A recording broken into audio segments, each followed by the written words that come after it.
գիտական գործունեության հետ կապված։ Տիկին Գզոյան, եթե ես չեմ սխալվում, Ցեղասպանության թանգարան ինստիտուտը նաև աշխատում է այն ուղղությամբ, որ տարբեր երկրների ուսումնական հաստատություններում, եթե հայոց ցեղասպանությունը պետք է դասավանդվի, դասախոսների կամ դասավանդողների վերապատրաստման գործընթացում նույնպես աշխատանք եք տանում, ինչ հաջողություններ ու արդյունքներ ունենք այդ ուղղությամբ եւ որ երկրներում են իրականացվում։ Շատ լավ։ Դա ձեր նշածը մեր ուրեմն համագործակցության արդեն 4-ամյա փորձն է ամերիկյան Genocide Education պրոյեկտի հետ։ Արդեն մի քանի տարի,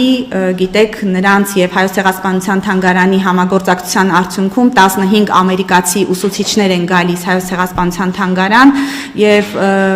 մենք նրանց հետ աշխատում ենք տարբեր թեմաների հետ կապված եւ պահանջային է, որ վերադառնալով Ամերիկայի Միացյալ Նահանգներ նրանցից յուրաքանչյուրը մոտ 10 այլ ուսուցիչի պետք է վերապատրաստի, ովքեր որ հայոց ցեղասպանություն պետք է դասավանդեն իրենց դպրոցներում։ Այս տարի եւս արդեն 15 ուսուցիչ ընտրված են այնպիսի նահանգներից ամերիկյան, որոնք նախկին մեր դասերին չեն մասնակցել եւ հուլիս ամսին նորից այդ 2 շաբաթվա մոտ 10 օրվա ընթացքում կունենանք ամերիկյան ուսուցիչների վերապատրաստումը։ Ասեմ, որ անցյալ տարի բավական հետաքրքիր ծրագիր արեցինք Ուրուգվայի հետ, որը այս տարի ավելի է ընդլայնվելու եւ շարունակական է դառնալու նաեւ Ուրուգվայի հետ մեր համագործակցությունը։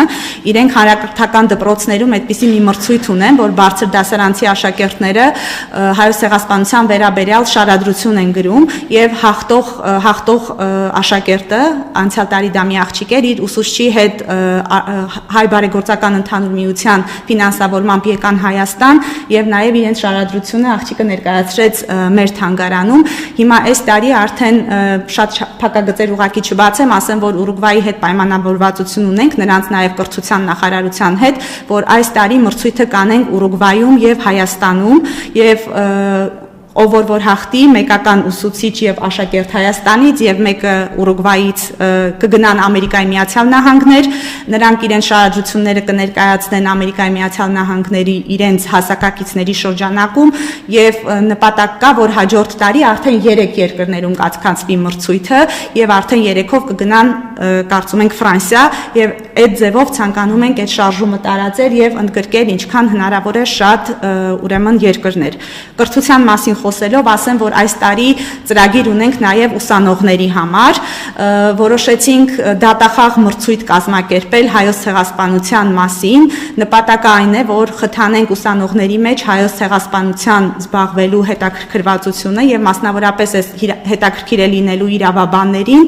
Հայաստանի իրավաբանների միության հետ, միջազգային իրավունքի միության հետ դատախաղ մրցույթը արդեն հայտարարել ենք, այն բաց է ինչպես Հայաստանի Երևանի, այնպես էլ մեր մարզերի ուսանողների համար եւ այդ դատախաղ մրցույթի միջոցով հույս ունենք նաեւ նրանց մոտ հետաքրքրություն կառաջանա։ Այս դատախաղի իմաստը այն է լինելու, որ մենք նրանց այսպես ներկայացնելու ենք մի case, որը որ նրանք միջազգային քրեական դատարանի մոդելով պետք է պաշտպանեն, այսինքն երկու կողմերը կնախապատրաստվեն, կկարդան, գործը կլինի այսպես հայոց ցեղասպանության եւ Արցախի բռնի տեղահանման այս հիմքով ստեղծված արհեստական մի գործ եւ հույս ունենք այս միջոցով նաեւ մեր ուսանողների հետաքրքրությունը առաջացնել ուրեմն ցեղասպանագիտական ուսումնասիրությունների վրա։ Շատ լավ, շնորհակալ եմ։